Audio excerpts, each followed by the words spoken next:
Okay. Do you know what today is? Friday. It's the official International Horror Host Day. All right? This day was declared in New York City in honor of Svengoolie. So if you remember Svengoolie... Oh, he is the great-grandfather of all of us hosts. Exactly. And he was in Philadelphia first as... Roland. All right? So, and it's a day the world remembers and honors all of us who host horror movies, right? And for all of you out there, right, so we asked a bunch of our horror host friends. We have friends? Well, you do. They know him. I'm just his sidekick, right? But we asked them about what was their inspiration, what got them into this. So, let's see who we got first. We got... All right. So, we have Terry Mount. Terry from That's Terrific. She makes these wonderful horror-themed shirts and messenger bags, and she goes to all the conventions. Right. She said, my two favorite hosts since I lived in the Detroit area were Sir Graves Ghastly, Ron Swede, and Ron Swede the Ghoul. The Ghoul, yes. These two guys not only opened the door for me, expanding my horror host knowledge, but also served as a friend, date, companion many weekend nights.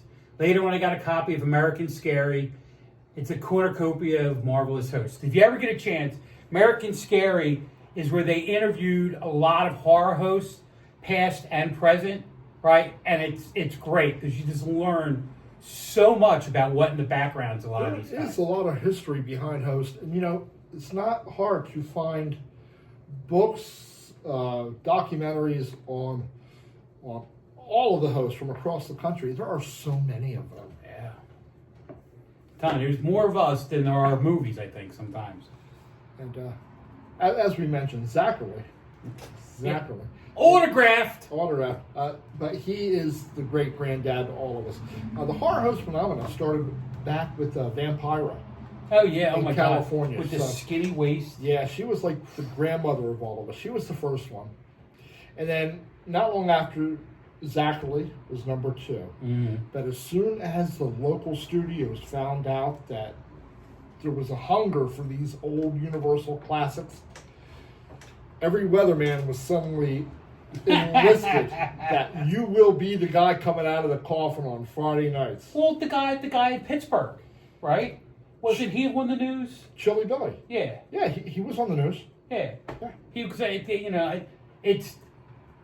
think about that because I remember when they did the retrospective, I guess, last year, and they actually showed that KTVA, whatever it is out in Pittsburgh, right? Channel 11, I think it was. Channel 11. Yeah. They actually took some of his episodes, right, and they showed it, right, which was really cool. I've never saw him. He was from Pittsburgh, right, and it was really cool. I enjoyed that. And each host has their own little flavor or gimmick. Mm-hmm. Some were vampires, some doctors, Ghouls, Vikings, yeah. And then there were the straight people. I mean, there was Bob Wilkins. He was just a guy in a suit in a rocking chair. Oh, that's what Lobo does too. And Mr. Lobo. Mr. Lobo. Wilkins was his inspiration. Mm-hmm.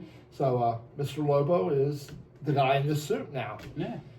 And Chilly Billy. He was pretty much either in a tuxedo, and he was just telling you about the movie. Mm-hmm. So what else? Who else mentioned about their?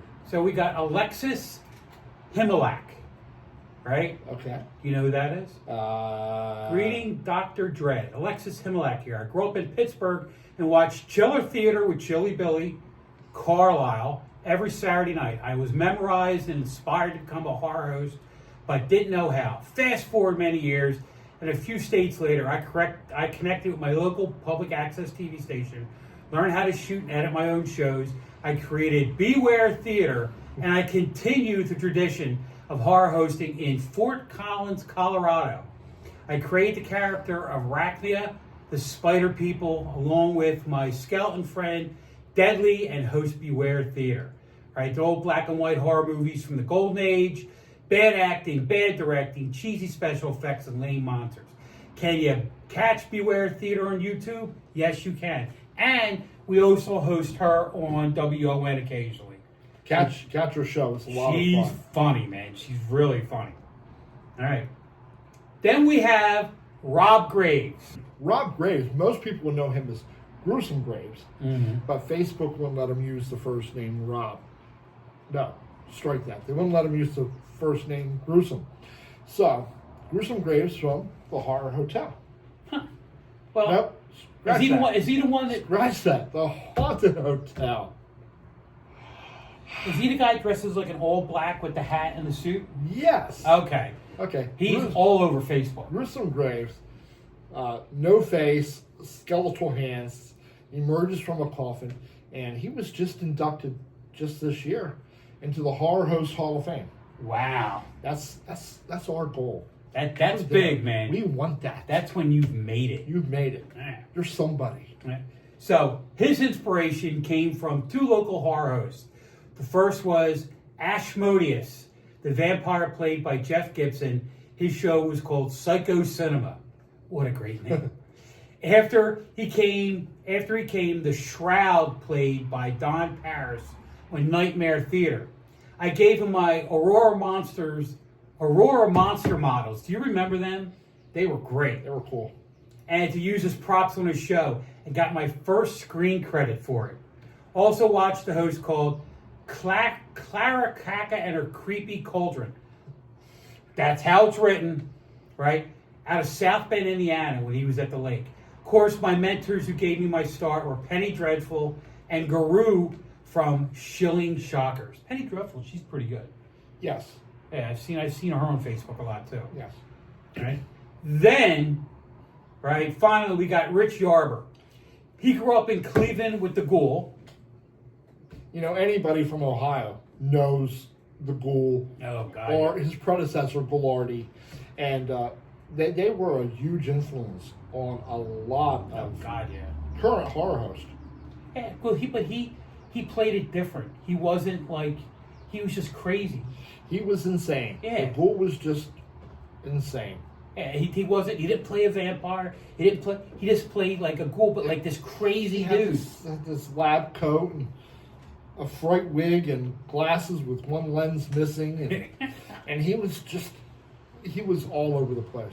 He was spastic. He was just like, you know. Yeah. I watch the Mummy and the Monkey, right?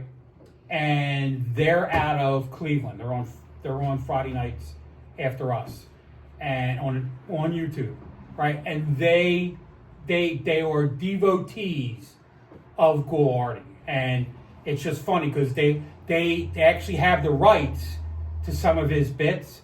So every now and then on the show, right, when it's like an anniversary or something, right, they'll show some of Goulardi's stuff, which is really cool. I enjoy it, you know. But it's fun when you're watching guys that will reference back, like we do with Dr. Shock and all that. You know what I mean? Right. And it's cool when, you know, that we recognize that we wouldn't be here if it weren't for these people. Exactly. You know? So that was Rich Yarber from the Midnight Movie Crew. So you'll catch him on WON at midnight. At midnight. Yeah. Oh, yeah. Him and Shriv and Dennis and the Bearded Wolf and the Bearded Wolf. The Bearded Wolf. And yeah, they're. I know I missed somebody, but they're fun. They're fun to watch. They show some movies. Huh. Okay. Yeah, they do. So, do we talk about Dr. Shock at all? No, we're going to do that at the end. Okay. Because I'm going to have one. Cut that part out. The letter's going to be what were your inspirations. Okay. All right. Cool. So, well, we'll be back. We're back.